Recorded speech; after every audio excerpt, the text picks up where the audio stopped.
indicativa de uma revolução, e ela não aconteceu no tamanho e na velocidade que a gente necessita e sonha. Mas vamos lá. É interessante que no Acre nós vivemos duas situações. Eu tenho um embate para comprar links de dados de um monopólio e, ao mesmo tempo, eu sou provedor, em função do projeto Floresta Digital, que a gente disponibiliza acesso a cerca de 7 mil usuários distintos no dia, em 18 municípios.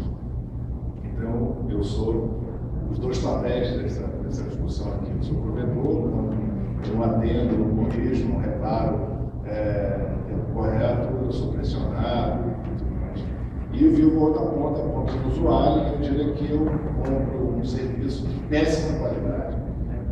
Pela primeira vez, ao longo de alguns anos de relacionamento com o prestador de serviço, nós multamos esse ano em mais de 120 mil reais, é pouco, mas é o que a regra contratual permitia, multamos a operadora hoje por não prestar um serviço adequado. E o que me impressionou muito nessa relação com a empresa é que, numa relação com um cliente, um grande cliente, eles forçam uma situação de mil desculpas mais absurdas que possa imaginar, sentando a equipe de telecom do governo com a equipe da empresa, eles tentando justificar que o que eles estavam entregando era os megas contratados, 150 megas contratados, e não o que os nossos testes apontavam. Assim, o nível de disfarçatez e de descaso é assustador. E agora imagine quando a tratativa é com um cliente isolado, um cliente menor. Se ele faz isso com um grande cliente, a relação de desrespeito é absurda. Mas para ajudar os companheiros militantes, eu fiz uma peregrinação por conta desses valores altos que eu pagava para a operadora, tentando comprá-la, buscar parcerias e chegar com links de maior capacidade, um custo mais digno. Batiam algumas portas. Não sei se vocês sabem, existe uma legislação que é o direito de passagem. Quando o poder público investe numa construção de uma rodovia, ele faz uma antropização, ou seja, ele desmata, cria uma infraestrutura que permite um acesso rápido às laterais e à própria construção da rodovia, obviamente. E qualquer outra entidade ou estrutura que necessite ou queira construir ao longo da rodovia, ele deve pagar um direito, uma taxa, por construir, e vai construir aí um mínimo de investimento.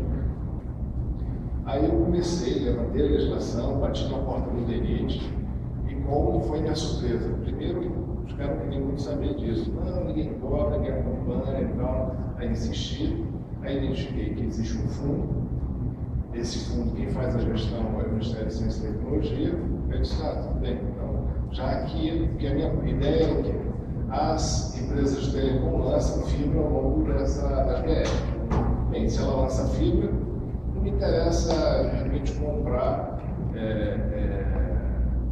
receber nenhuma taxa, nenhum valor disso. Me dá pares de fibra.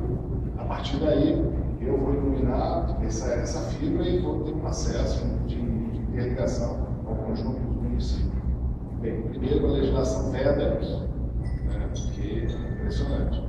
Fica um modelo que é relacionado a uma taxa, a uma remuneração, que obviamente com o avanço dos serviços em cima de telecom, ela vai estar sempre atrás do nível de faturamento da empresa. Então, é um modelo equivocado. Bem, foi ao Ministério de Ciência e Tecnologia. E aí, como é que está o tamanho desse fundo? Eu quero um pouco desse dinheiro para investir no meu backbone, se for o caso. Bem, a surpresa é, na sua maioria, as empresas não pagam. Ela é judicializada, essa questão. E o nível de arrecadação, imagina, de todas as BRs, há 2 anos atrás foi 200 mil. É absurdo isso, é ridículo. É um jogo de faz de conta, como a companheira colocou, com relação ao compartilhamento, modelo de organização das teses, que em tese deveria haver um compartilhamento dos meios físicos instalados, isso não existe. Qual é o custo mesmo? É tudo ligado ao PNIT, não. É direitos de passagem. São as áreas das BRs que têm uma tributação específica. Posso passar? Primeiro é esse dado, que eu acho que é um dado interessante, que são as saídas, e que o governo tem na mão, é só fazer uma mudança de legislação, ou de norma, da mesma forma como eu falei em outro espaço, sendo já repetitivo aqui com alguns, que é a utilização efetiva da infraestrutura das empresas de energia elétrica. Que o maior ativo, a maior malha de fibra desse país não está na mão das telecoms, das empresas de transmissão. E tem isso, mas